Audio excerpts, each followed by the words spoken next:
وبركاته. إن الحمد لله نحمده ونستعينه ونستغفره ونعوذ بالله من شرور أنفسنا ومن سيئات أعمالنا. من يهده الله فلا مضل له ومن يضلله فلا هادي له. وأشهد أن لا إله إلا الله وحده لا شريك له وأشهد أن محمدا عبده ورسوله أما بعد. يا أيها الناس اتقوا ربكم الذي خلقكم من نفس واحدة وخلق منها زوجها وبث منهما رجالا كثيرا ونساء واتقوا الله الذي تساءلون به والأرحام إن الله كان عليكم رقيبا. يصلح لكم أعمالكم ويغفر لكم ذنوبكم ومن يطع الله ورسوله فقد فاز فوزا عظيما. اللهم صل على محمد وعلى آل محمد كما صليت على إبراهيم وعلى آل إبراهيم إنك حميد مجيد. اللهم بارك على محمد وعلى آل محمد كما باركت على إبراهيم وعلى آل إبراهيم إنك حميد مجيد. கண்ணியத்திற்குரிய எல்லாம் உள்ள அல்லாஹுவின் நல்லடியார்களே, ஏக இறைவனின் ஒற்றா பெருங்கள் இறைவனுடைய மிகப்பெரிய அவனது கருணையால் நாம் அனைவருமே புனிதமிக்க ரமலான் மாதத்தை அடைந்திருக்கிறோம். கொஞ்சம் முன்னாடி வந்துருங்க, பின்னால டைட்டா நெருக்கமா உட்கார்ந்துருக்கிறாங்க. முதலாவதாக எல்லா முஸ்லிம்களுடைய உள்ளங்களிலும் மிகப்பெரிய ஒரு மகிழ்ச்சி இருக்கும். அல்லாஹ் மீண்டும் ஒரு வாய்ப்பை இப்போது உயிரோடு இருக்கிற நமக்கு இந்த அவனது புனிதமிக்க மாதத்தை அடைவதற்கான வாய்ப்பை அவன் தந்ததற்கு அல்ஹம்துலில்லாஹ், அல்லாஹுக்கு தான் எல்லா புகழும். எத்தனையோ பலர் கடந்த ஆண்டு இருந்த சகோதர சகோதரிகள் இந்த ஆண்டு ரமலானில் இல்லாமல் மரணத்தை தழுவி இருப்பார்கள். அல்லாஹ் தன்னுடைய நாட்டத்தால் நமக்கு மீண்டும் இந்த இன்னொரு வாய்ப்பை அவன் தந்து இருக்கிறான். அவனுக்கே எல்லா புகழும். கண்ணியத்திற்குரிய அல்லாஹுவின் நல்லடியார்களே, அல்லாஹுவின் தூதர் நபிகள் நாயகம் ஸல்லல்லாஹு அலைஹி வஸல்லம் அவர்கள் காட்டிய வழியில இரவு தொழுகையை நிறைவேற்றிய மக்களாக இந்த புனிதமிக்க ரமலானினுடைய இரவில் அல்லாஹுவினுடைய செய்திகளை நாம் சில மணி நேரம், ஒரு அரை மணி நேரம் அளவுக்கு தியாகம் செய்து கேட்டு அதன் மூலமாக நம்மிடத்தில் இருக்கிற குறைபாடுகளை பேசுகிற நானும் கேட்கிற நீங்கள் ஒவ்வொருவரும் சீர்படுத்திக் கொள்ள வேண்டும். மேலும் நாம் கவனக்குறைவாக விடக்கூடிய அமல்களை இந்த பயான்களில் சொல்லப்படுகிற செய்தியின் மூலமாக அதிகப்படுத்திக் கொள்ளக்கூடிய நன்மக்களாக இருக்க வேண்டும் என்கிற நோக்கத்தோடு தான் இது போன்ற தொடர் பயான் நிகழ்ச்சியும் ரமலானிலே நாம் தொடராக நடத்தி கொண்டு இருக்கிறோம். இன்றைய தினம் முதலாவது இரவாக இருப்பதின் காரணமாக நாம நாளைய தினம் முதல் நோன்பை அல்லாஹ் நாடினால் வைக்கவிருக்கிறோம். இந்த நோன்பிற்குரிய சட்டங்களை ஒரு சிறிய நினைவூட்டலாக நாம் இன்றைய தினத்தின் நோன்பினுடைய சிறப்பு, ரமலானுடைய சிறப்பு, இரவு தொழுகை பற்றியான சிறப்புகள் எல்லாம் இன்றைய முதல் உரையிலே நாம் நினைவு கூர்ந்து கொண்டு இன்ஷா அல்லாஹ் நாளைய தினம் முதல் தொடர் உரையாக நாம செய்யலாம் என்கிற முடிவின் அடிப்படையில ரமலான் மாதத்துடைய சிறப்புகள் நமக்கு பல செய்திகள் நினைவு இருக்கும். அதுவும் சமீபத்துல கடந்த ஜும்மாவில் நமக்கு ரமலான் மாதத்துடைய சிறப்புகள் சொல்லப்பட்டு இருக்கும். இருப்பினும் ரமலான் மாதத்தை அல்லாஹ் நமக்கு பல்வேறு நன்மைகளை தரக்கூடிய புனிதமிக்க ஒரு சிறப்பு மிக்க மாதமாக இறைவன் கொடுத்திருந்தாலும் அதில் 3 வகையான பாவ மன்னிப்பை அல்லாஹு தாலா இந்த மாதத்திலே தருவதாக நபிகள் நாயகம் ஸல்லல்லாஹு அலைஹி வஸல்லம் அவர்கள் குறிப்பிட்டார்கள். அதுல முதலாவது, மன் சாம ரமலான் ஈமானன் இஹ்திசாபன் உஃபிர லஹு மா தகத்தம மின் தம்பிஹி. யார் இந்த ரமலான் மாதத்தில் ஈமானோடும் எதிர்பார்ப்போடும் நோன்பு வைத்து விடுவாரோ அவருடைய கடந்த கால பாவங்களை அந்த நோன்பிற்காக அல்லாஹ் அதை மன்னிப்பாக மாற்றி விடுகிறான். இது ஒரு வகையான பாவ மன்னிப்பு. இரண்டாவது, நபிகள் நாயகம் ஸல்லல்லாஹு அலைஹி வஸல்லம் சொன்னார்கள், மன் காம ரமலான் ஈமானன் இஹ்திசாபன் உஃபிர லஹு மா தகத்தம மின் தம்பிஹி. யார் ரமலான் மாதத்தில் ஈமானோடும் எதிர்பார்ப்போடும் நின்று வணங்குவாரோ, அதாவது இந்த இரவு தொழுகையில் ஈடுபடுவாரோ அவருடைய முந்திய பாவங்கள் மன்னிக்கப்படும். மூன்றாவது வகையான மன்னிப்பு, மன் காம லைலத்துல் கதர். லைலத்துல் கதருடைய இரவிலே யார் நின்று வணங்குவாரோ அவருக்கும் அந்த ஈமானோடும் எதிர்பார்ப்போடும் வணங்கும் போது அவருடைய கடந்த கால பாவங்கள் மன்னிக்கப்படும் என்று நபிகள் நாயகம் ஸல்லல்லாஹு அலைஹி வஸல்லம் அவர்கள் ரமலான் மாதத்தில் முழுக்க முழுக்க தன்னை நம்பக்கூடிய, தன்னை ஈமான் கொண்டிருக்கிற அடியார்களின் பாவங்களை அல்லாஹ் பல வழிகளிலே மன்னிக்கிறான். அதிலே குறிப்பிட்டு இந்த 3 வழிகளிலே ரப்புல் ஆலமீன் அவர்களது பாவங்களை மன்னிப்பதாக நபி ஸல்லல்லாஹு அலைஹி வஸல்லம் சொல்லுகிற செய்தியை பார்க்கிறோம். அதுபோல இது ரமலான் மாதத்திற்கென பல சிறப்புகள் இருந்தால் ஒரு நினைவூட்டலாக இந்த செய்தி உங்களுக்கு நாம் இங்கே எடுத்து சொல்லுகிறோம். அதுபோல் நோன்பை பற்றி நபி ஸல்லல்லாஹு அலைஹி வஸல்லம் பல்வேறு சிறப்புகளை சொல்லி இருக்கிறார்கள். நோன்பு என்பது எப்படி ஒரு போர் வீரர் அவர் போர்க்களத்தில் அவரை தற்காத்து கொள்ளக்கூடிய வகையிலே கவசத்தை அவர் பயன்படுத்துவாரோ, அதுபோல ஒரு இறை நம்பிக்கையாளன் அவனுடைய உலக வாழ்க்கையிலே பாவத்திலிருந்து அவனை காப்பாற்றக்கூடியதான் இந்த நோன்பாகும். அஸ்ஸியாமு ஜுன்னத்துன், நோன்பு என்பது பாவத்திலிருந்து உங்களை காப்பாற்றக்கூடிய ஒரு கேடயம் என்று ரசூலுல்லாஹ் சொன்னாங்க. இன்னும் பல சிறப்புகள் அதுல குறிப்பிட்டு சொல்ல வேண்டும் என்றால், இந்த நோன்பிற்கு இறைவன் கொடுக்கிற மிக முக்கியமான ஒரு பாக்கியம் நாளை ஆகிரத்திலே தன்னை ஈமான் கொண்ட அடியார்களுக்கு அல்லாஹ் கொடுக்க போகிறான் என்று சொன்னால், நபி ஸல்லல்லாஹு அலைஹி வஸல்லம் அவர்கள் சொல்லுகிற செய்தியை பார்க்கிறோம். சஹீஹ் முஸ்லிம் என்கிற ஹதீஸ் கிதாபில வருகிறது, நாளை ஆகிரத்தில் எல்லா முஸ்லிம்களுக்கும், இன்னைக்கு துனியால வாழக்கூடிய எல்லா முஸ்லிமான ஆண்களுக்கும் பெண்களுக்கும் நம்முடைய லட்சியம் என்ன? எதற்காக நாம தொழுகிறோம்? எதற்காக நோன்பு வைக்கிறோம்? எதற்காக இரவில நின்று வணங்குகிறோம்? எதற்காக தர்மம் செய்கிறோம் என்கிற கேள்வி கேட்கப்பட்டால் எந்த யோசனையும் இல்லாமல் உடனே நாம சொல்லுகிற பதில் என்னவாக இருக்கும்? சொர்க்கத்தை பெறணும், ஜன்னத்திற்கு செல்ல வேண்டும். இதுதான் நம்முடைய இறுதி மிக உயர்வான லட்சியமாக கொண்டு நாம வாழ்ந்து வருகிறோம். அப்போ நாளை மறுமையில அல்லாஹ் நல்லடியார்கள், ஏன்னா சொர்க்கத்திற்குள் போய்விட்டு அதற்கு பிறகு வேற எந்த கஷ்டமும் கிடையாது. அல்லாஹ் சொர்க்கத்திற்குள் சொர்க்கவாசிகளை அனுப்பி விடுவான். அப்போ அல்லாஹ் சொர்க்கவாசிகளை பார்த்து அல்லாஹ் கேட்பானா, ஏன்பா சொர்க்கத்திற்குள்ள நீங்க வந்துட்டீங்க, உங்களுக்கு வேற ஏதாவது தேவை இருக்கா என்று அல்லாஹ் கேட்பான். சொர்க்கத்தை பொறுத்தவரை, ஜன்னத்தை பொறுத்தவரை அல்லாஹ் குர்ஆனில் சொல்லும் போது அவர்கள் அங்கே என்னெல்லாம் நினைக்கிறார்களோ அத்தனையும் அங்கே அவர்களுக்கு தரப்படும். நம்ம எதை நினைத்தாலும் அல்லாஹ் அங்கே கொடுத்து விடுவோம். அதை தவிர வேற என்ன இன்பம் வேணும்? உள்ள போயிட்டாலே போதும். அதை அந்த சொர்க்கவாசிகள் அல்லாஹ் விட்ட பதில் சொல்லுவாங்க, இறைவா நீ எங்களை சொர்க்கத்திற்குள் கொண்டு வந்து சேர்த்து விட்டாய், இதை விட வேற எங்களுக்கு இன்னும் என்ன தேவை இருக்கு? எங்களின் முகத்தை வெண்மையாக மாற்றி விட்டாய், இதை விட வேற எங்களுக்கு என்ன தேவை இருக்கு? நரகத்திலிருந்து எங்களை காப்பாற்றி விட்டாய், இதை விட வேற எங்களுக்கு என்ன தேவை இருக்கு? இதுவே மிகப்பெரிய இன்பமாச்சு, இதற்கு பிறகு நாங்கள் என்ன கேட்க போகிறோம் இறைவா என்று அப்போது சொர்க்கவாசிகள் கேட்பார்களாம்.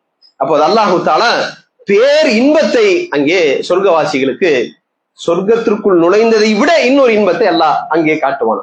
என்ன? யக்ஷிஃபுல் ஹிஜாப், தன்னுடைய ஹிஜாபை, தன்னை மறைத்து கொண்டிருந்த திரையை அல்லாஹ் விளக்குவான். சொர்க்கவாசிகள் அதுவரையும் சொர்க்கத்துக்குள் இருக்கக்கூடியவர்கள் அல்லாஹ்வை நேரடியா பார்க்கல. உள்ள வந்த பிறகு இறைவனோடு உரையாடுகிறார்கள், பேசுகிறார்கள். அல்லாஹ்வை, அந்த ஏக இறைவனை, அந்த இரட்சகனை பார்க்காமல் இருந்த அந்த கண்களுக்கு இறைவன் மற்றொரு மிகப்பெரிய இன்பமாக, எல்லையில்லா ஒரு இன்பமாக அல்லாஹ் கொடுக்க போவது என்ன? தன்னை அல்லாஹ் வெளிப்படுத்துவான். அப்போது அல்லாஹ் தன்னை காட்டிய மாத்திரத்தில அந்த சொர்க்கவாசிகள் எங்களுக்கு வேற எதுவுமே தேவையில்லைன்னு சொன்னாங்களே, அவர்களுடைய எண்ணம் எதுவாக இருக்கும்? நபிகள் நாயகம் ஸல்லல்லாஹு அலைஹி வஸல்லம் சொன்னார்கள், ஃபமா ஊது ஷையன் அஹப்ப இலைஹிம் மினன் நல், அல்லாஹ்வை அவர்கள் பார்ப்பதை விட வேறு எதுவும் அவர்களுக்கு இன்பமாக இருக்காது. அதான் இறுதி லட்சியம். அதை விட வேற எதுவும் இன்பம் இல்லை. அல்லாஹ்வை பார்ப்பதை விட அந்த சொர்க்கத்திற்குள்ளாக கிடைக்கக்கூடிய உணவு, குடிநீர், அங்கே இருக்கிற அந்த சூழ்நிலை, இது அத்தனையும் விட படைத்த ரப்புவை பார்ப்பதுதான் பேர் ஆனந்தம், மிகப்பெரிய இன்பம். அந்த வாய்ப்பை அல்லாஹ் அவர்களுக்கு கொடுத்த மாத்திரத்தில் அதை விட, அல்லாஹ்வை பார்ப்பதை விட அந்த அடியார்களுக்கு வேறு எதுவுமே அவர்களுக்கு ஆசையாக இருக்க. அல்லாஹ்வை பார்த்துட்டோம், வேற என்ன எங்களுக்கு தேவை என்று அவர்கள் அல்லாஹ்வை பார்ப்பார்கள், சஜதாவிலே விழுந்து விடுவார்கள் என்கிற செய்தியை நாம பார்க்கிறோம். இப்ப இறைவனை பார்ப்பதுதான் ஒரு முஸ்லிமுக்கு கிடைக்க போகிற, சொர்க்கத்திற்குள் நுழைந்த பிறகு கிடைக்க போகிற பேரின்பம். அந்த இன்பத்தை பெற வேண்டும் என்றால் நல் அமல்களை நாம செய்யணும். மன் கான யர்ஜூ லிகா ரப்பிஹி ஃபல்யஅமல் அமலன் சாலிஹா, அல்லாஹ் குர்ஆனிலே சொல்லுகிறான், யார் தன் இறைவனை சந்திக்க வேண்டும் என்று விரும்புவாரோ அவர் என்ன செய்ய வேண்டும்? இந்த உலகிலே ஈமான் கொண்டு நல் அமல் செய்து வரட்டும். இந்த அமல்களிலே இறைவனை பார்ப்பதற்கு வாய்ப்பு தரப்போகிற ஒரு மிக முக்கியமான இபாதத் என்றால் இந்த நோன்புதான். நபிகள் நாயகம் ஸல்லல்லாஹு அலைஹி வஸல்லம் சொன்னார்கள், இஸ்ஸாயிமி ஃபர்ஹதான், நோன்பாளிகளுக்கு 2 சந்தோஷம் இருக்கிறது. ஒன்று, நோன்பு திறக்கும் போது அவனுக்கு கிடைக்கிற சந்தோஷம். இன்னொன்னு என்ன தெரியுமா? தன் இறைவனை பார்க்கும் போது அவனுக்கு கிடைக்கிற சந்தோஷம். அப்படின்னா என்ன பொருள்? நோன்பாளிகள் கண்டிப்பாக அல்லாஹ்வை பார்ப்பார்கள். அவரது நோன்பை அல்லாஹ் ஏற்றுக்கொண்டு விட்டால் அவர் சொர்க்கத்திற்கு சென்று தன் படைத்த ரப்புகள்ல மிக முக்கியமான சிறப்பு நாம இங்கே உங்களுக்கு நினைவூட்டுகிறோம். அடுத்ததாக நோன்பை பற்றி நாம பல்வேறு சட்டத்திட்டங்கள் தெரிந்து வைத்திருந்தாலும் மனிதன் என்ற அடிப்படையில நம்ம மறந்து விடுகிறோம். ஏன்னா வருடத்திற்கு ஒரு முறை செய்கிற கொடுத்திருக்கிறார். விதிவல்கன என்ன? நோன்பு சிலரால் வைக்க முடியாமல் இருப்பார்கள். அதாவது வயோதிகம், முதுமையின் காரணமாக தள்ளாத வயதுடைய முஸ்லிமான ஆண்கள் பெண்கள் அவர்களால் என்ன செய்ய முடியாது. அதே மாதிரி சிறுவர்கள், பாலிகான அந்த பருவ வயதை அடையாத ஆண் பெண் பிள்ளைகள், அவர்களுக்கும் நோன்பு கடமை இல்லை, அவர்கள் நோன்பு நோக்க வேண்டிய தேவையில்லை என்பதை நாம தெரிந்து கொள்ளணும். இது நிரந்தரமாக விதிவிலக்கு கொடுக்கப்பட்டவர்கள். அதே மாதிரி தற்காலிகமாக நோன்பிலிருந்து விதிவிலக்கு கொடுக்கப்பட்டவன் வந்து என்ன செய்யல, அவன் கடுமை காட்டவில்லை. அல்லாஹ் எப்படி வார்த்தை பயன்படுத்துறான்? அல்லாஹ் உங்களுக்கு எளிமையை, லேசானதை அவன் விரும்புகிறான். உங்களிடத்திலே வலா யுரைதுபிக்கும் உஸ்ர, உங்களிடத்திலே அவன் சிரமத்தை அவன் விரும்பவில்லை. அல்லாஹ்வுக்கு அது தேவையும் கிடையாது. நீ கஷ்டப்பட்டு நீ பயணத்தில் இருந்தாலும், உங்களுக்கு ஜுரம் வந்தாலும், ஒரு சளி வந்தாலும், நோன்பு ரமலான் மாதத்தை அடைந்து விட்டால் என்ன நிலையில் இருந்தாலும் நோன்பு வச்சுதான் ஆகணும்னு ஒன்னும் நான் சிரமப்படுத்த மாட்டேன். அது எனக்கு தேவையும் கிடையாது. உங்களது விஷயத்தில் நான் லேசை தான் விரும்புகிறேன், லேசானதைதான் உங்களுக்கு சட்டமாக சொல்வேன் என்று அல்லாஹ் திட்டவட்டமாக விதிவிலக்கு, தற்காலிக ஒரு விதிவிலக்கு கொடுக்கிறார். அப்ப நம்ம வியாபாரிகளாக சில பேர் இருப்பாங்க, பயணத்திற்கு போக வேண்டிய சூழ்நிலை ஏற்பட்டால் அந்த பயணத்தை நாம் என்ன செய்யலாம், விடுவதற்கு சலுகை கொடுக்கப்பட்டிருக்கு. கட்டாயமா விட்டுருக்கணும் அல்லாஹ் சொல்லல. இல்ல என்னால முடியும், நான் ஒரு நாள் பயணம் தான், ஒரு அரை மணி நேரம், ஒரு 2 மணி நேரம் 3 மணி நேரம் பயணம் தான், என்னால முடியும் என்றால் உங்கள் உடல் எப்படியோ அவரவர் முடிவு செய்து கொள்ளலாம். இல்ல முடியாதுன்னா விடுவதற்கு அனுமதி இருக்கு. விடுபட்ட நோன்பை அவர் கணக்கிட்டு ரமலானுக்கு பிறகு வைத்தாக வேண்டும் என்பதை அல்லாஹ்வே குர்ஆனிலே சொல்லுகிறார். அதுபோல நோய், நம்ம ரமலான் மாசத்துல ஏதாவது காய்ச்சலோ வேற ஏதாவது நோய்கள் நமக்கு வரும்போது அந்த நோய் தீர்ந்த பிறகு நாம என்ன செஞ்சுக்கலாம், ரமலான் முடிஞ்ச பிறகு விடுபட்ட அந்த நோன்பையும் நாம கலாக செய்து வைத்துக் கொள்ளலாம் என்பதும் நாம தற்காலிகமாக விதிவிலக்கு கொடுக்கப்பட்ட இந்த நிலையில் உள்ளவர்கள் நாம தெரிந்து கொள்ளணும். அதே போல பெண்கள், அவர்களுக்கு ஏற்படக்கூடிய மாதாந்திர அந்த இயற்கை உபாதை ஏற்படும் போது அவர்கள் நோன்பை விட்டுவிட வேண்டும். அவர்கள் விடுபட்ட அந்த நோன்பை வேறு நாட்களிலே வேறு மாதத்திலே வைத்துக் கொள்ள வேண்டும். அதுபோல பாலூட்டக்கூடிய தாயாக இருக்கிற ஒரு பெண், குழந்தை பிறந்து 1 மாதமோ 2 மாதமோ அதாவது பாலூட்டக்கூடிய அந்த பருவம், அப்ப தாய்ப்பால் கொடுக்கக்கூடிய நிலையிலே ஒரு பெண் இருப்பார் என்றால் அவங்க என்ன செய்ய தேவையில்லை, சிரமப்பட வேண்டிய தேவையில்லை. ரமலான் மாசத்தை வந்துருச்சு, நாம நோன்பு விட்டோம்னா அல்லாஹ் விட்ட பாவியாயிருவோம் என்று அவங்க நினைக்க தேவையில்லை. நபிகள் நாயகம் ஸல்லல்லாஹு அலைஹி வஸல்லம் குறிப்பிட்டிருக்கிறார்கள். சுனன் நசாயி என்கிற ஹதீஸ் கிதாபில் இடம்பெறுகிறது. நபிகள் நாயகம் ஸல்லல்லாஹு அலைஹி வஸல்லம் அவர்கள் கர்ப்பிணி பெண்களுக்கும் பாலூட்டும் அன்னையருக்கும் தாயாருக்கும் அல்லாஹ்வின் தூதர்கள் நோற்பதிலிருந்து விதிவிலக்கு கொடுத்திருக்கிறார்கள். அவர்கள் விடுபட்ட நோன்பை வேறு மாதத்தில் வைப்பதற்கு அனுமதி கொடுத்தார்கள் என்ற செய்தியை நாம பார்க்கிறோம். அப்ப இந்த நிலையில் இருக்கிற கர்ப்பிணி பெண்கள், அப்போ அவங்க அந்த நேரத்துல அவங்களுக்கு அதிகமான சத்துக்கள் தேவைப்படும். வயிற்றுல குழந்தையை சுமந்திருக்கும் போது என்னால முடியும்னு சில பெண்கள் வைப்பாங்க. ஆனா ஒரு நோன்பே அவங்க என்ன ஆயிடுவாங்க, டயர்ட் ஆயிடுவாங்க. ஏன்னா அவங்க இருவருக்கான உணவு எடுக்க வேண்டிய அந்த கர்ப்ப காலத்துல அவங்க என்ன செஞ்சிடக்கூடாது, இஸ்லாம் நமக்கு எதிலே சலுகை கொடுத்திருக்கிறதோ, விதிவிலக்கு கொடுத்திருக்கிறதோ, அல்லாஹ் ரஹ்மானே நமக்கு எதிலே நீங்கள் விட்டுக் கொள்ளலாம் என வாய்ப்பை தந்திருக்கிறானோ, தாராளமாக கர்ப்பிணியாக இருக்கிற அந்த பெண்களும் அதுபோல பாலூட்டக்கூடிய நிலையில் இருக்கிற அந்த பெண்களும் நோன்பை விட்டுக் கொள்ளலாம். இது நோன்பிலிருந்து விதிவிலக்கு கொடுக்கப்பட்ட அந்த நிலையில் உள்ள மனிதர்கள். அதே மாதிரி நோன்பின் சட்டங்கள்ல நாம தெரிந்து கொள்ள வேண்டிய மற்ற விஷயங்கள் நிறைய இருந்தாலும் சுருக்கமா உங்களுக்கு நாம தெரிந்து கொள்ள வேண்டிய அவசியமான சில செய்திகளை மட்டும் இங்கே சொல்லி முடித்துக் கொள்கிறோம்.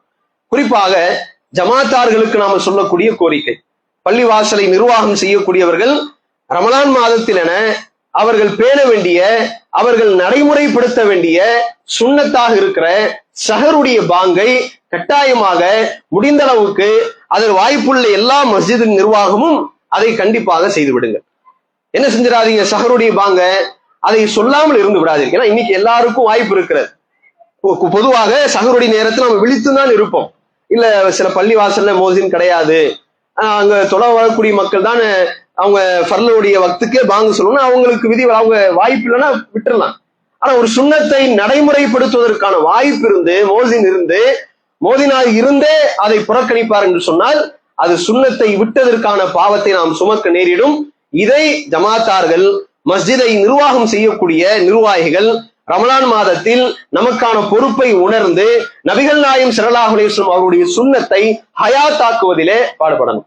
நபிகள் நாயகம் ஸல்லல்லாஹு அலைஹி வஸல்லம் சொல்லக்கூடிய சஹருடைய பாங்குக்கான வழிமுறை புகாரிலே, சஹி புகாரிலே 620வது ஹதீஸாக இடம்பெறுகிறது. அல்லாஹ்வின் தூதர் அவர்கள் ரமலான் மாதத்தில் மட்டும் 2 பொறுப்பாளர்களை நியமனம் செய்வார்கள். ஒரு பொறுப்பாளர் பிலால் ரலியல்லாஹு அன்ஹு அவர்களை நபிகள் நாயகம் ஸல்லல்லாஹு அலைஹி வஸல்லம் சஹருடைய பாங்க சொல்லுவாங்க.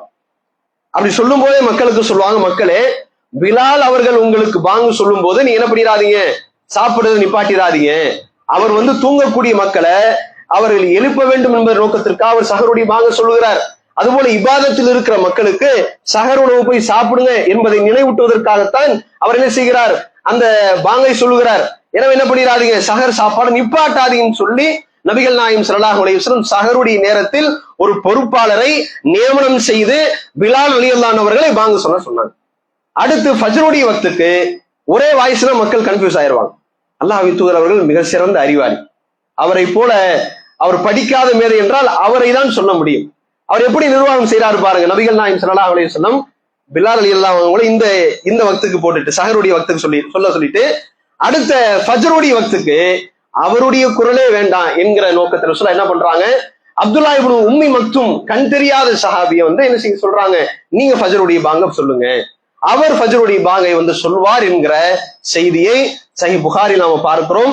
இதை ஜமாத்தார்கள் இந்த ரமலான் மாதத்திலே அவர்கள் இந்த பொறுப்பை சரியான முறையிலே செய்ய வேண்டும். ரமலான் மாதத்துல ரொம்ப முக்கியமா அல்லாஹ் எதிர்பார்ப்பது ஒரு விஷயம்தான்.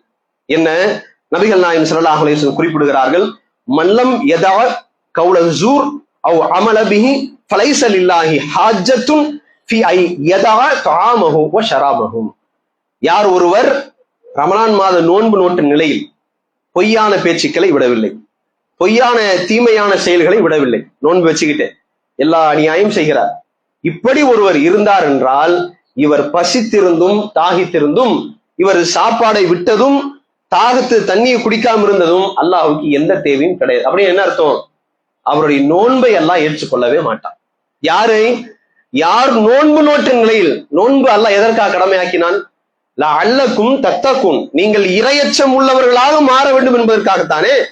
அப்படிப்பட்ட அந்த இபாதத்தை நோற்றவனாக, அந்த நோன்பை வைத்தவனாக ஒரு அடியார், ஒரு முஸ்லிமான ஆணோ பெண்ணோ அவர் பொய் பேசுகிறார், அல்லது பிறருக்கு அநியாயம் செய்கிறார், அல்லது போதைப் பொருளை பயன்படுத்துகிறார், அல்லது தவறான விஷயத்தை பார்க்கிறார், அல்லது மார்க்கம் தடுத்த பொய்யான செயல்களை செய்கிறார், அல்லது வியாபாரத்தில் மோசடி இத்தனையும் அந்த பாவத்தை ரமலான் மாதத்திலே நோன்பு வைத்த நிலையிலே செய்வார் என்றால் நீ பசிச்சிருந்தா என்ன, தாகித்திருந்தால் என்ன என்று ரசூலுல்லாஹ் மூஞ்சி அடிச்ச மாதிரி கேட்கிறாங்க. இதுதான் மிக முக்கியமான எச்சரிக்கை. முஸ்லிம்களே, நோன்பின் ஆரம்பத்தில் நம்மிடத்தில் தக்குவா அதிகமாகும், அது இயல்புதான். ஆனா நோன்பின் நாட்கள் போக போக டைம் பாஸுக்கு ஒரு சினிமா படம் பார்ப்போமே அப்படி போவான், ஷைத்தான் போடுவான். இன்னும் ஒரு 3 மணி நேரம் இருக்கு, என்ன செஞ்சிடலாம், அசிங்கமான படம் எல்லாம் பார்க்க வேணாம், ஜாலியான காமெடி படம் பார்க்கலாமே, எப்படி இப்படி சிலர் எண்ணத்தை போடுறது.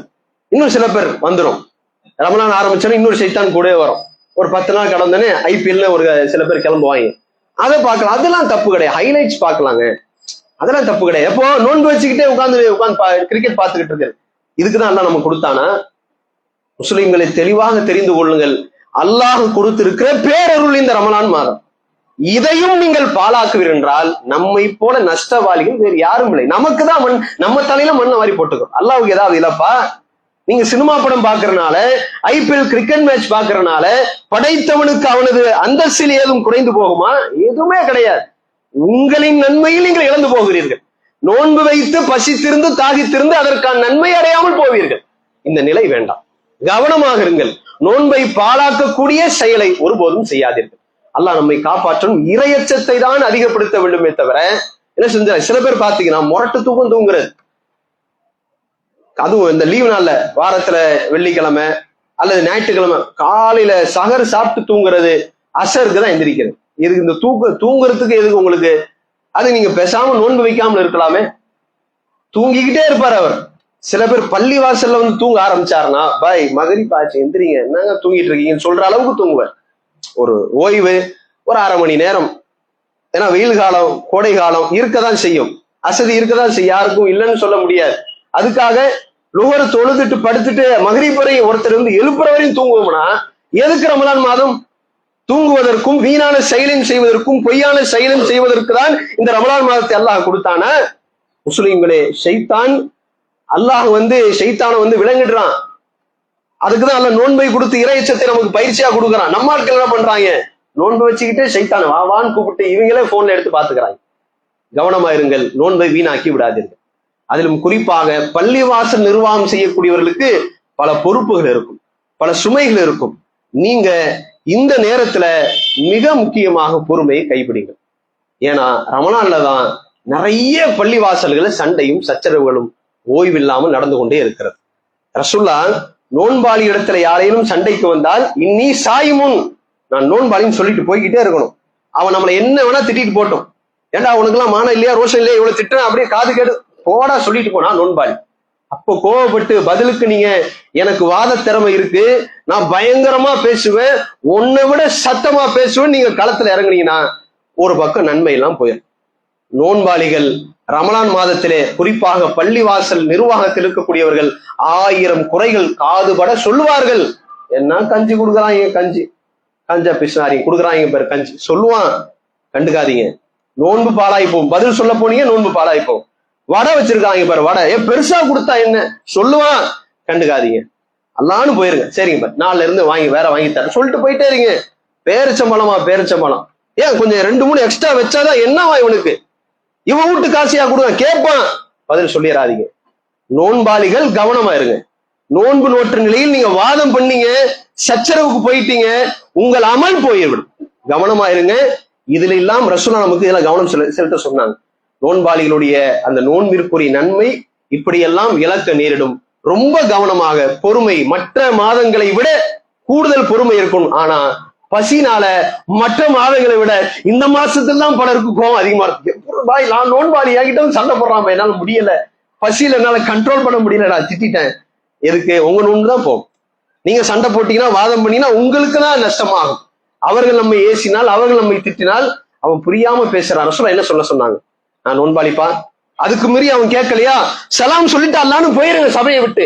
தயவு செய்து எந்த பள்ளிவாசல் நிர்வாகத்தில் இருக்கிற பொறுப்புதாரிகளும் ரமலான் மாதத்திலே எந்த சச்சரவுகளுக்கும் இடம் தராதீர்கள். அதன் மூலமாக ஷைத்தான் நமது நன்மையை பறிக்க நாடுகிறான். இதெல்லாம் நோன்பிலே நாம் கவனிக்க வேண்டிய மிக முக்கியமான விஷயங்கள். குறிப்பாக இறுதியாக நாம சொல்ல வேண்டிய நிறைய விஷயங்கள் இருக்கிறது. நம்ம சில பிதஅத்துகளை சுட்டி காட்ட வேண்டும் என்றால், ரமலான் நம்ம குழந்தைகளுக்கு நோன்பு வைக்க ஆர்வம் ஊட்டும். அதுல ஒரு பிதஅத்தை இன்னைக்கு நம்ம மக்கள் போத்தி இருக்கிறாங்க. நோன்பு வைக்க ஆர்வம் ஊட்டலாம், தப்பு கிடையாது, அவங்களுக்கு கடமை இல்லை. ஆனா நோன்பு வச்சுட்டாங்க என்பதற்காக வேண்டி மாலை போடுறது, மாலை போட்டு அது ஃபேஸ்புக்ல போடுறது, என் குழந்தை முதல் நோன்பு வச்சிருச்சு, மாலை போடுறது என்ன, அப்பா போய் 500 ரூபாய் காசு கொடுக்கறது என்ன, இபாதத்துகளை செய்ய தூண்டுங்கள். அதை நீங்க வேற மாதிரி மக்கள் அந்த குழந்தைகளுடைய உள்ளத்துல பதிய வைக்காதீங்க. டைரி மில்க் சாக்லேட் வாங்கி கொடுப்பாங்க, அப்பா 500 ரூபாய் காசு கொடுப்பாங்க, அதனால நாம நோன்பு வைக்கலாம், மாலெல்லாம் போடுவாங்க, புது ட்ரெஸ் எல்லாம் எடுத்து கொடுப்பாங்க, அதுக்காக நோன்பு வைக்கலாம் என்று சொல்லி இப்படியாக அந்த குழந்தைகளின் உள்ளத்திலே நோன்பிற்கான நன்மையை விட இது மாதிரியான உலக விஷயங்களை முக்கியத்துவம் படுத்தி நீங்கள் சொல்லிக் கொடுத்து அந்த நோன்பை பழக்காதீர்கள். அது அந்த குழந்தையினுடைய எதிர்காலத்திற்கு அந்த இபாதத்தை பாதிக்கக்கூடிய வகையிலே மாறி போகும். கவனமாக இருங்க. இது மாதிரியான புது புது வழிமுறைகளை நீங்களாக உண்டாக்கி விடாதீர்கள். குழந்தைகளுக்கு பயிற்சி தரலாம், ஆனா அதை உங்கள் அளவில் வைத்துக் கொள்ளுங்க, சந்தோஷப்படுங்க, அல்லாஹ்வுக்கு புகழை சேருங்க. இறைவா, என் புள்ள வெறும் 6 வயசு தான் ஆகுது, உன்னுடைய அருளால காலை முதல் மகரிப் வரை ஒரு நோன்பை வைத்து விட்டார், முதல் நோன்பு வச்சுட்டார், உனக்கே புகழே அல்லாஹ் புகழ்ந்துட்டு போங்க, அல்லாஹ்வுக்கு நன்றி சொல்லுங்க. இதே போல் என் மகனோ மகளோ வளர்ந்து ஆளாகிய பிறகு அந்த குழந்தைக்கு கடமையான நோன்பை வாழ்நாள் முழுவதும் நோக்கக்கூடிய உடல் ஆரோக்கியத்தை அந்த குழந்தைக்கு குடியார அப்படின்னு அல்லாஹ்விட்ட பிரார்த்தனை செய்யுங்க. அதை விட வேற என்னங்க இருக்க முடியும்? இது மாதிரி தேவையில்லாத வேலைகள் எல்லாம் இந்த சமுதாயம் செய்து அந்த குழந்தைகளுக்கு ஒரு தவறான முன்மாதிரி உண்டாக்கி விடாதீர்கள். இறுதியாக இந்த இரவு தொழுகை விஷயம், தராவி இரவு தொழுகை பொறுத்தவரை பல முறை நாம் மக்களுக்கு நினைவூட்டியதுதான். ஆதாரபூர்வமான எந்த ஹதீஸ்களும் 20 ரக்காத்துகளுக்கு நமக்கு எந்த செய்திகளும் கிடையாது. அந்த ஹதீஸை நாம் மீண்டும் இங்கே நினைவூட்டுகிறோம். நபிகள் நாயகம் ஸல்லல்லாஹு அலைஹி வஸல்லம் அவருடைய தொழுகை பற்றி சஹீஹ் புகாரியிலே 1147வது ஹதீஸாக வருகிறது. அன்னை ஆயிஷா ரலியல்லாஹு அன்ஹா அவரிடத்திலே வந்து ஒரு சஹாபி வந்து கேட்கிறார், நபிகள் நாயகம் ஸல்லல்லாஹு அலைஹி வஸல்லம் அவருடைய ரமலான் மாத தொழுகை எப்படி இருக்கும், இரவு தொழுகை பற்றி கேட்கிறார். அப்போது அன்னை ஆயிஷா ரலியல்லாஹு அன்ஹா அவர்கள் குறிப்பிடுகிறார்கள், மாகான ரசூலுல்லாஹி ஸல்லல்லாஹு அலைஹி வஸல்லம் யஸீது ஃபீ ரமலான் வலா ஃபீ கைரிஹி அலா 11 ரக்அத். நபிகள் நாயகம் ஸல்லல்லாஹு அலைஹி வஸல்லம் அவர்கள் ரமலான் மாதத்திலும் ரமலான் அல்லாத மாதத்திலும் 11 ரக்காத்துகளை விட அல்லாஹ்வின் தூதர் ஸல்லல்லாஹு அலைஹி வஸல்லம் கூட்டியது கிடையாது. பெரும்பாலும் இதான். ஒரு சில ஹதீஸ்கள்ல வேறு செய்திகளும் வரதான் செய்கிறது. ஆனா அன்னை ஆயிஷா ரலியல்லாஹு அவங்க சொல்லக்கூடிய இந்த செய்தி ரொம்ப முக்கியமானது. ஏன்னா பெரும்பாலும் ரசூலுல்லாஹ்வுடைய நடைமுறை எப்படி இருந்தது? நபிகள் நாயகம் ஸல்லல்லாஹு அலைஹி வஸல்லம் ரமலான் அல்லாத மாதத்திலும் தஹஜ்ஜத் தொழுவார்கள், இரவு தொழுகை தொழுவார்கள். அப்போதும் 8+3 தான். பெரும்பாலும் ரமலான் மாதத்துல பெரும்பாலும் 8+3 தான் ரசூலுல்லாஹ் தொழுதாங்கன்னு இவ்வளவு தெளிவான வார்த்தையை அன்னை ஆயிஷா ரலியல்லாஹு அவங்க சொல்லக்கூடிய செய்தியை பார்க்கிறோம். இஸ்லாமிய சமுதாயமே இந்த ரமலான் மாதத்திலும் கூட அந்த புனிதமிக்க ரமலான் மாதத்தினுடைய நன்மையை பெறுகிற சமயத்தில் 20 ரக்காத்துகள் தொழுவது என்பது பிதஅத்தான ஒரு செயல். அந்த நேரத்திலும் ஒரு பாவத்தை சுமந்து கொள்ளாதீர்கள். அல்லாஹ் காப்பாற்றும். சுன்னத் என்னவோ நபி வழி என்னவோ இந்த ரமலான் மாதத்திலே இந்த முறையாவது சரியான முறை தேடி அறிந்து இந்த ஹதீஸ் நம்பரோடு உங்களுக்கு சொல்லியிருக்கும். எடுத்து பார்த்து இதுதான் ஆதாரபூர்வமானதா என்பதை புரிந்து அதை செயல்படுத்துங்கள். நஃபிலாக நீங்கள் எத்தனை ரக்காத்துக்கும் தொழுது கொள்ளுங்கள். கடைசியாக வித்திரை வைத்து முடித்துக் கொள்ளுங்கள். அது வேற. ஒரு சுன்னத், ஒரு இரவு தொழுகை தஹஜ்ஜத் என்றால் அதற்கு நமது தூதர் வழிகாட்டி விட்டார். இவ்வளவுதான். அதை நாம பின்பற்றுவதில் தான் அல்லாஹ்விடத்தில் நமக்கு நன்மை உண்டு. நாம என்ன செஞ்சிட முடியாது. சுன்னத்திலே அல்லாஹ்வின் தூதர்களின் வழிமுறையை தாண்டி ஒன்றை உருவாக்கிவிட முடியாது. இதிலே கவனம் செலுத்துங்கள். அதுபோல இரவு தொழுகையில அந்த 30 நாட்களுக்குள்ள 30 ஜுசுவை முடிக்க வேண்டும் என்கிற நடைமுறையும் பல மஸ்ஜிதுகள்ல அந்த இமாம்களுக்கு, அந்த ஹாஃபில்களுக்கு வலியுறுத்தப்படுகிறது. அப்படி எதுவும் நபி ஸல்லல்லாஹு அலைஹி வஸல்லம் அவர்கள் எந்த ஒரு ரமலானிலும் நபிகள் நாயகம் ஸல்லல்லாஹு அலைஹி வஸல்லம் இரவு நேரங்கள்ல தொழுகையில 30 ஜுசு குர்ஆனை ஓதினார்கள். ரசூலுல்லாஹ் குர்ஆன் அப்போதுதான் கொஞ்சம் கொஞ்சமா இறங்கியது. ரசூலுல்லாஹ்வுடைய கடைசி அந்த மௌத்துடைய வருடத்திலும் கூட என்ன செய்யல, 2 முறை நபிகள் நாயகம் ஸல்லல்லாஹு அலைஹி வஸல்லம் அவர்களுக்கு ஜிப்ரீல் அலைஹிஸ்ஸலாம் வந்து குர்ஆனை முழுவதும் நினைவூட்டினாரே தவிர அவர் என்ன செய்ய சொல்லல, நீங்க இரவு தொழுகையில முழுசா குர்ஆனை படிச்சிருங்க, குர்ஆனை ஓதிரு என்று அந்த வழிமுறை இதுக்கு ஹதீஸ் இருக்கு. எதுக்கு? ஜிப்ரீல் அலைஹிஸ்ஸலாம் அவர்கள் ரசூலுல்லாஹ்வுடைய அந்த மரணம் நடந்த அந்த வருடத்தில் 2 முறை குர்ஆனை முழுசா ஓதி காட்டினாங்க. அதுக்கு ஆதாரம் இருக்கு. அது ரசூலுல்லாஹ்வுடைய நினைவூட்டலுக்காக பொதுமக்களுக்கு தொலை வைக்கக்கூடிய அல்லது நபிகள் நாயகம் ஸல்லல்லாஹு அலைஹி வஸல்லம் தொழுகையில என்ன செய்ய சொல்லல. அல்லாஹு தஆலா இப்படி முழு குர்ஆனை ஓதுமாறு வலியுறுத்தவில்லை. சக்தி இருந்தால் ஓதலாம், அது நம்ம தவறுன்னு சொல்ல. ஆனா அதற்காக என்ன செஞ்சிடாதீங்க, குர்ஆனை வேக வேகமா படிக்க. அந்த ஹாஃபில்களுக்கு அப்படி சொல்லி தரப்பட அந்த நிர்பந்தம் கொடுக்கறனாலதான் அவங்க வேக வேகமா ஓதுறாங்க. என்ன ஓதுறாரே புரியாது, அவ்வளவு வேகமாக ஓதப்படுகிறது. அல்லாஹ்வின் வசனங்களை பொறுத்தவரை வரத்திலில் குர்ஆன தருத்தீலா, திருக்குர்ஆனை அழகாக நிறுத்தி நிதானமாக ஓதுங்கள் என்று குர்ஆனை அல்லாஹ் நமக்கு வலியுறுத்துகிறான். நபிகள் நாயகம் ஸல்லல்லாஹு அலைஹி வஸல்லம் கிராத், அவரை போல இனிமையான குரல், அவ்வளவு அழகா ரசூலுல்லாஹ் நிறுத்தி நிதானமா ஓதுவாங்க. அதான் கேட்கிற மக்களுக்கும் 1-2 வசனங்கள் அதனுடைய அர்த்தத்தை புரிந்த மக்களுக்கும் தொழுகையிலே அவர் படித்த அந்த மொழியாக்கத்தை கேட்கும் பொழுது இரையச்சத்தை உண்டாக்கும். வேக வேகமா ஓடுறதுனால என்ன சொல்றாருன்னே தெரியாது. அப்ப இப்படி அல்லாஹ்வின் தூதர்கள் காட்டி தராத இந்த 20 ரக்காத்துகளையும் விட்டு விடுங்கள்.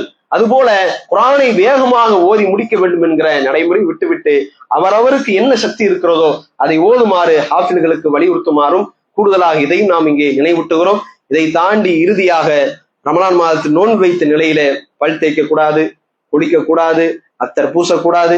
இப்படி எல்லாம் சில பேர் மக்களை இன்னும் குழப்பிக்கிட்டு இருக்கிறாங்க. அப்படி எல்லாம் இல்ல. நபிகள் நாயகம் ஸல்லல்லாஹு அலைஹி வஸல்லம் வெப்பமான காலத்துல ரமலான் மாதத்தை சந்தித்தால் தலையிலே தண்ணீர் அள்ளி ஊற்றிக் கொள்வார் என்றெல்லாம் ஆதாரப்பூர்வமான ஹதீஸ்கள் இருக்கு. குளிக்கணும், எப்போதும் செய்யக்கூடிய வளமையான இயற்கை விஷயங்களை செய்து கொண்டுதான் இருக்க வேண்டும். பல் தேய்க்க கூடாது என்றெல்லாம் நம்ம செஞ்சிடாதீங்க. அல்லது ரத்தம் வெளியேறக்கூடாது, வாந்தி வந்துடக்கூடாது என்றெல்லாம் தேவையற்ற இது மாதிரியான மக்களுக்கு இது போல நெருக்கடியை கொடுக்கக்கூடிய நடைமுறையும் இருக்கிறது. இது போன்ற விஷயத்திலும் முஸ்லிம்கள் தெளிவு பெற்று அல்லாஹ்வின் தூதர் ஸல்லல்லாஹு அலைஹி வஸல்லம் அவர்கள் சொன்ன அடிப்படையில் இந்த ரமலான் மாதத்தினுடைய நோன்பை, முழுமையான நோன்பை வைக்கக்கூடிய வாய்ப்பினை எல்லாம் உள்ள இறைவன் உடல் ஆரோக்கியத்தையும் அந்த வாய்ப்பு நம் அனைவருக்கும் தருவானாக. சஹருடைய நேரத்தை பத்தி சொல்றாங்க. அதான் சஹருடைய நேரம் உங்களுக்கு தெரியும். ஃபஜ்ருடைய நேரம் வரும் வரை சஹருடைய உணவை நாம சாப்பிடலாம். நபிகள் நாயகம் ஸல்லல்லாஹு அலைஹி வஸல்லம் அவங்களுடைய காலத்துல எவ்வளவு நேரம் இருக்கும் கேட்கப்படுகிறது. அப்போ சஹாபாக்கள் சொல்றாங்க, சஹருக்கும் அதே போல ஃபஜ்ருடைய நேரத்திற்கும் 50 குர்ஆன் ஆயத்துகள் ஓதக்கூடிய அளவுக்கு இடைவெளி இருக்கும். அவ்வளவுதான். 50 வசனத்தை நாம ஓதணும்னா எவ்வளவு டைம் இருக்கும்? நிறுத்தி நிதானமா ஓதுனாலே ஒரு 15 நிமிஷத்திலிருந்து 20 நிமிஷம் அளவுக்கு. அப்ப ரசூலா நெருக்கம் வரை அவர்கள் சஹருடைய சாப்பாடை சாப்பிடுவாங்க. முன்கூட்டி ஒரு அரை மணி நேரம் முன்னாடியே டைம் போட்டுருவாங்க, முடிச்சிடணும். அதே போல அந்த நீயத்து விஷயம், நீயத்து சஹருடைய நேரத்துல உணவு சாப்பிடும்போது தண்ணி நீயத்து நவ்வைத்து சௌமகதின் அப்படியான நியத்துகள் எதுவும் கிடையாது. நாம என்ன செய்யலாம், நம்முடைய உள்ளத்தால் எண்ணுவதுதான் நியத்து. அதை நபிகள்